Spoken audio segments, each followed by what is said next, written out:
नमस्कार, मैं किरनेश कुमार। 18वीं लोकसभा चुनाव के दूसरे चरण का चुनाव समाप्त होते ही देश में 190 लोकसभा सीटों पर मतदान संपन्न हो गया है और कई राज्यों में चुनाव की प्रक्रिया थम गई है। और इन जिन राज्यों में चुनाव समाप्त हो गए हैं, वहां से जो रिपोर्ट आ रही है वह भारतीय जनता पार्टी के लिए अच्छी नहीं है और प्रधानमंत्री नरेंद्र मोदी को भी लग गया है कि हम हार रहे हैं। यही कारण है उनके पहले चरण के बाद उनकी भाषा बदल गई थी और दूसरे चरण के चुनाव के दिन जब प्रचार करने बिहार में मुंगेर और अररिया में आए तो एक सांप्रदायिक नेता की तरह भाषण दे रहे थे, न कि एक प्रधानमंत्री की तरह। और उनके चेहरे पर हताशा और निराशा दिख रही थी और प्रधानमंत्री पूरी तरह बौखलाहट में बोल रहे थे। प्रधानमंत्री देश के सभी जाति और धर्मों के होते हैं, लेकिन वहां पुन्नी और मुंगेर की रैली में वे अपने आप को हिंदू का नेता साबित करने में लगे हुए थे। तो धर्मनिरपेक्षता की बात करने वाले बिहार के मुख्यमंत्री और जदयू के राष्ट्रीय अध्यक्ष नीतीश कुमार मुंगेर की सभा में मुस्कुरा रहे थे, जहां प्रधानमंत्री सांप्रदायिकता की बात कर रहे थे, नीतीश कुमार कब्रिस्तान की घेरेबंदी की बात कर रहे थे। तो अंदाज लग गया है कि भाजपा की सत्ता जाने वाली है।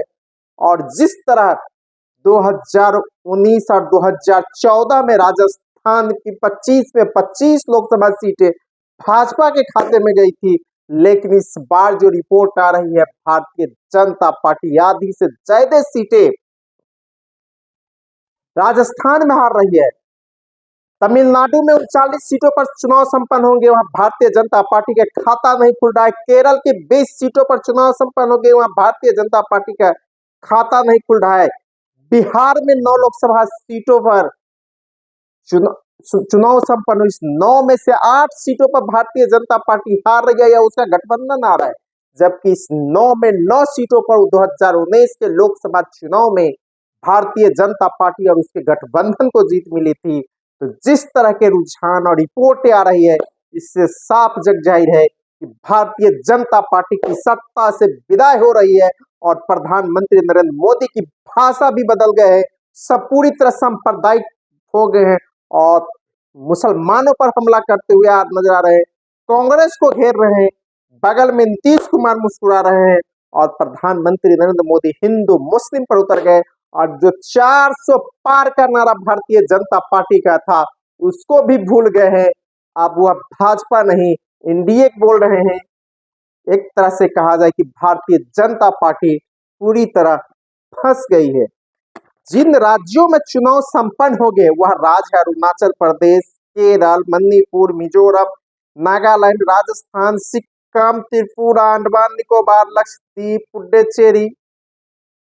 इन राज्यों में चुनाव संपन्न हो गए हैं और जो बड़े राज्य हैं, केरल 20 सीट, वहां खाता नहीं खुल रहा है। 39 seat Tamil Nadu Bharatiya Janata party gold, Rajasthan में बुरी तरह फंस गई है, उत्तर प्रदेश में फंस गई है, बिहार में फंस गई है। तो कुल मिलाकर भारतीय जनता पार्टी के केंद्र की सत्ता से विदाई तय हो गई है। अगर बिहार की बात करें तो बिहार में दूसरे चरण में 5 लोकसभा सीटों बांका, भागलपुर, पूर्णिया, कटिहार और किशनगंज में वोटिंग हुई।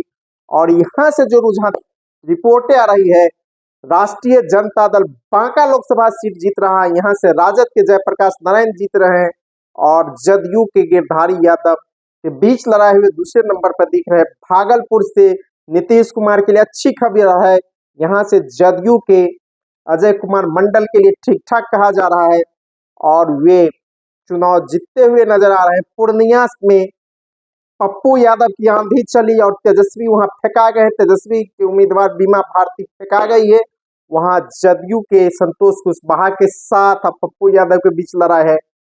कटिहार में कांग्रेस जीत के तारिक अनवर जीत रहे हैं, वहां पर जदयू उम्मीदवार दुलाल चंद्र गोस्वामी काफी पीछे रह गए हैं। और किशनगंज में ओवैसी बिहार में खाता खोलते हुए नजर आ रहे हैं। एमआईएम के उम्मीदवार अख्तरुल ईमान की जीतने की ज्यादा संभावना किशनगंज में हो गई है और किशनगंज की लड़ाई कांग्रेस बनाम ओवैसी की हो गई है और ओवैसी कांग्रेस उम्मीदवार जावेद पर भारी होते दिख रहे हैं, जिस तरह की रिपोर्टें आ रही हैं। बिहार में दूसरे चरण के मतदान के में जब रेस पकड़ा प्रधानमंत्री नरेंद्र मोदी की अररिया की सभा के बाद, प्रधानमंत्री जिस तरह हिंदू मुस्लिम करते नजर आए, उसके बाद एकाएक बिहार में मतदान का पैटर्न बदल गया और 6 बजे मतदान का समय समाप्त होने के बाद भी कटिहार, किशनगंज और पूर्णिया लोकसभा सीट पर मतदाताओं की लंबी लंबी कतारें देखी गई और यह कतार एनडीए उम्मीदवार के खिलाफ वोट किया था। और दूसरे चरण में बिहार की 5 सीटों पर जदयू के उम्मीदवार थे, यानी 80% सीट पर जदयू के उम्मीदवार हार रहे हैं। और दूसरे चरण में भी पहले चरण की तरह महागठबंधन का पलड़ा भारी है। पहले चरण में 19 अप्रैल को जिन 4 लोकसभा सीटों पर बिहार में चुनाव हुए थे, गया, औरंगाबाद, नवादा और जमुई, चारों सीटों पर राजद के उम्मीदवार जीत रहे हैं। तो दूसरे चरण में भी मात्र 1 सीट पर एनडीए उम्मीदवार जीत रहा है, जबकि 2019 के लोकसभा चुनाव में इन सभी 9 सीटों पर जदयू, भाजपा और के उम्मीदवार जीते थे, लोजपा के उम्मीदवार जीते थे। तो इस बार उल्टी गंगा बहना शुरू हो गया है और भारतीय जनता पार्टी के केंद्र की सरकार से विदाई भी तय होती हुई दिख रही है।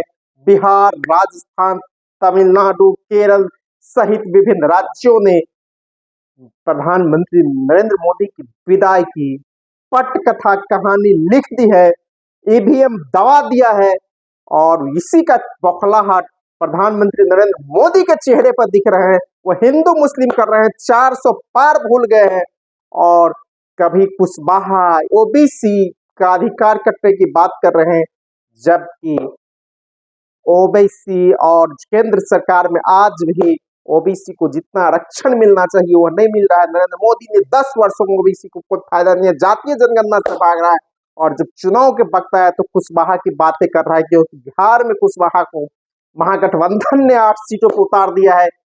इसी तरह मल्लाह की बात करने लगा है, मल्लाह की तरफ से वीआईपी को 3 सीट महागठबंधन ने दिया। आज जो अररिया और मुंगेर की सभा में जिस जातियों का नाम ले रहे थे प्रधानमंत्री नरेंद्र मोदी, उन जातियों का वोट एनडीए से कट रहा है। वही बौखलाहट प्रधानमंत्री नरेंद्र मोदी के चेहरे पर दिख रही थी और वह बोलते हुए भी नजर आ रहे थे। तो एक तरह से 2 चरणों के चुनाव ने केंद्र की सत्ता से भारतीय जनता पार्टी की विदाई तय कर दी है और आने वाले जो चुनाव चरण होंगे, इस चरण में और ज्यादा तीखे होंगे और बीजेपी के सत्ता से विदाई की कहानी और लंबी हो जाएगी। तीसरे चरण में जो 7 मई को चुनाव होने हैं, 12 राज्यों के 94 लोकसभा सीटों पर होने हैं।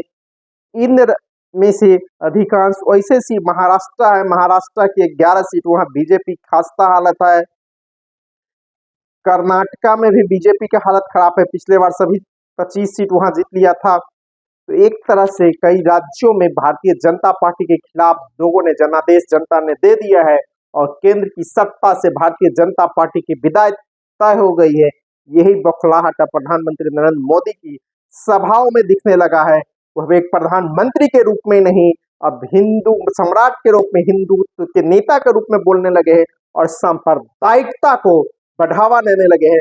यह चैनल नया है, आप सब्सक्राइब कीजिए, लाइक कीजिए, शेयर कीजिए। धन्यवाद। मैं किरणेश।